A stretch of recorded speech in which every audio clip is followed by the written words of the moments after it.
Hello everybody, welcome to a special edition of Gearheads. We are here in Boston's historic Fenway neighborhood at a new Italian-American spot called Orfano from famed chef and restaurateur Tiffani Faison. Welcome guys, it's so nice to have you here. Thank you so much for having us. Great to be here. Gearheads in the house. Woohoo! All right, will you tell us a little bit about Orfano? Orfano is our newest restaurant. Took a bunch of classics and thought about them, pulled them apart, put them back together, and built a room that feels kind of old school, but a lot of new school. It's gorgeous in here. A lot of beautiful ladies in this room.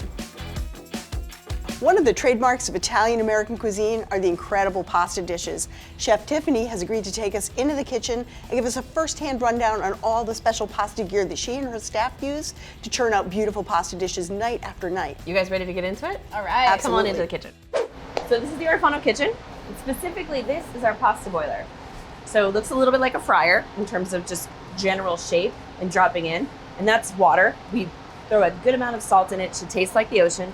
And then this is our gas component to it. So we hit it all the way up on the gas so that it's constantly boiling. And then this is a water feed. So we have to make sure that we're careful that the water doesn't evaporate too low to where we can't pick up pastas. Especially when your chef is asking, where is the pasta? You're like, oh, the water, ah! So yeah, it's something to keep on top of. So essentially these are all of their own colanders, cylinders of colanders.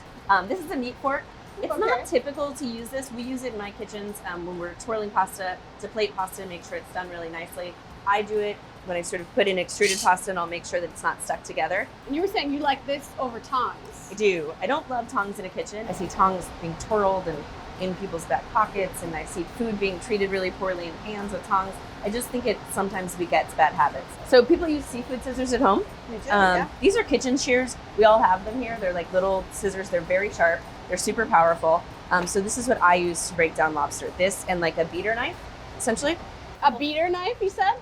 So Yeah. not your favorite. No, not your favorite. Exactly. You want something that is a knife you don't really care about. Like it's okay sharp. It's not super sharp. This is done. We use this for tasks that are just need something a little bit more blunt and a little less finesse. I'm sure that if I ever end up in hell, it's going to be like every lobster I've ever broken down is like waiting for me. You have a high body count? Oh, high body count. I know you hate me. So claws off first, and then take the tails off. I'll save the bodies. Honestly, when we're cooking lobster in the restaurant, one of the things that we'll do is we'll take the claws and the tails off of the body first. Leave this raw because we use this for stocks and sauces. I go right down the belly of this guy. And you like those little tiny ones because you can get into smaller places than a full size. Yeah. With these guys, this is when my beater knife comes in. So, Oh my God. you okay there? Oh yeah. I'm gonna feed that baby. That was luxurious. So that works better for you than using a nutcracker or something that people use at home. It does for me, but that's an experience. It's a lot of reps. All right, so this is our pasta extruder. It's an arcobaleno. Beautiful. You can see that the pasta mixes in here. It's about a 25-minute mix, so all of the semolina and the AP, the eggs have been mixing already, so now it's ready to be extruded. And there's a pasta die. We have several different dies that we can use. This specifically is our bucatini die. It's kind of zen, right? It's zen unless you don't have time, and then it's really infuriating. Like, pasta is one of those things that you just love doing until you have to do it really quickly, and then it will As make it you... slowly comes out. There's no yelling at the pasta. You hurry up! You can't rush the pasta. Yeah. All right, Tiffani, this is quite the pasta operation you have here. Thank you. It's been a lot of fun showing you guys how we make pasta here at Orfano. Any chance you guys want to take me to the ATK kitchen and we can make some lobster pasta there? Thought you'd never ask. Let's head back to ATK and we'll set you up with some pasta gear right there. Awesome.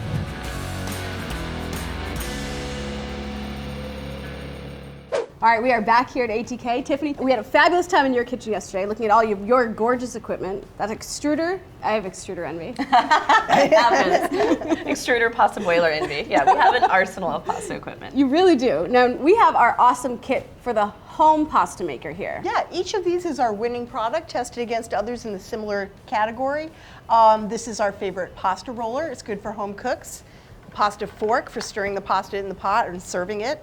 Seafood scissors for breaking down lobsters or shrimp or crabs or anything. And our favorite colander. Alrighty, so our ruler we'll save for later. We can measure our strands, make sure we're all really consistent. And then I have a little damp towel over the pasta. This is just to make sure it doesn't get a skin. It should look like a baby's butt. It should look like nice and round. You'll know about that soon. I have not used a roller like this in a very long time, so this might be kind of comical. So like riding a bicycle, we'll find out. I often fall off of bicycles, so we'll see how that goes. All right, so the first thing we want to do is just take the piece of pasta that's manageable. Again, this is probably about 5 ounces, and roll it into something that kind of maybe looks a little bit like a rectangle. This gets smaller. There's a knob on the side, so this is a 9, which is the smallest that it gets. We don't want it quite that thin, so we're going to give ourselves lots of room to play, because we're going to work this through several times. So this dial is bringing those 2 rollers closer or further together. Exactly. Starting widest. Yep. So this roller's great. It's a little guy, but it's mighty. It's got, what you want is really great wheels that have good friction together, and this is great. It's also, you want something that's going to really attach to your counter and not move around a ton. It feels pretty secure on It there. feels secure. All right. We'll pick up a little speed. So as we do this, we're going to just move those wheels together a little bit. How do you feel about the dial? A couple of the ones we tested, the dial was really janky. It was hard to like settle it at the right Gotcha. setting. So No, this definitely settles at the right setting. That's helpful. Okay, so we're here.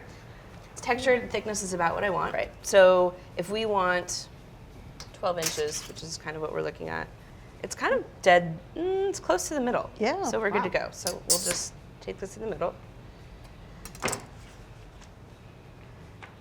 Then, okay, so Wow.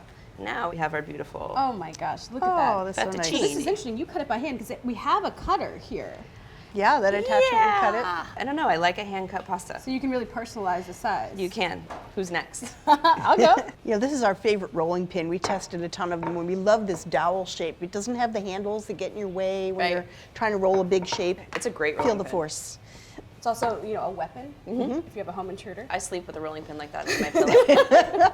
I mean, this thing's pretty easy to use. It cranks smoothly. I will say, if you're thinking about starting to make pasta, start here. Start with this guy. This is like $50, I think. Yeah, it's a lower commitment, it's a lower buy-in, it's old school, and so you'll get a lot of reps of knowing how to actually roll pasta out before you're buying an extruder.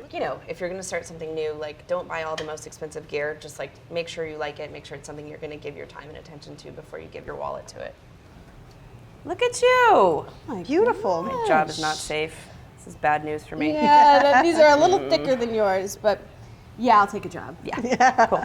So next, lobsters? All right. Break them down. Lobster.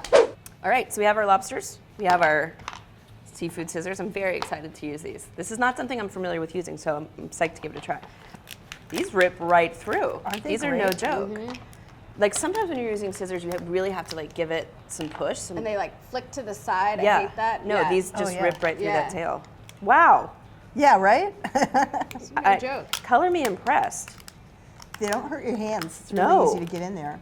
The blade is nice and curved, so I don't typically use those in restaurant kitchens, but I'm starting to change my mind, which allows you to just, look at that. I'm cutting right through the claw. Super easy. I'm gonna put these in my bag on the way out. Security!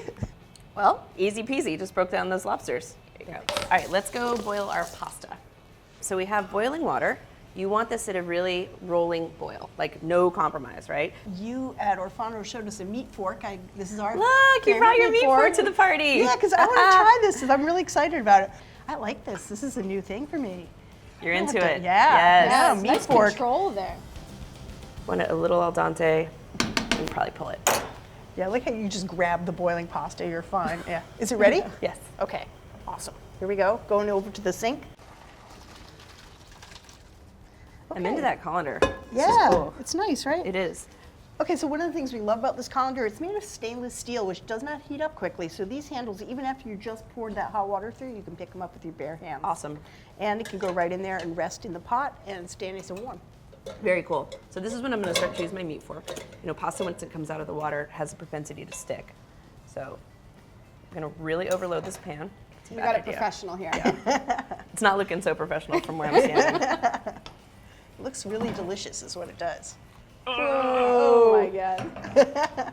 So this is a great meat fork. It has a really nice kind of grip on it, which I don't mind. Doesn't always have that, which is really makes it easier to twirl, which is nice. Yeah, we tested a bunch of different styles, and that was the one we landed on as just being a really good shape and nice maneuverable feeling to it. It is super maneuverable. And now extra chunks of lobster. All Swoon, of the swoon. lobster, exactly. That's it, guys. That is our Oh my god. lobster fettuccine. Wow. That looks absolutely unbelievable. All right, guys. Lunch is Tough served day in the at work. form Oh, of, gosh. yes, lobster fettuccine. Dig in. My goodness, this looks unbelievable. Oh my God. Into it? Okay. It's insane. There's always It's like so half a good. moment that I'm like, oh, Oh my God. This is incredible. Thank you so much for coming. you guys, thanks for having me in the ATK kitchen. This was awesome. And all the cool pasta tools that you showed me, I don't know, I might grab a couple for myself. For more information on the products that we showed you, check out the links below. And make sure to ask us your pasta questions in the comments. Hit that subscribe button.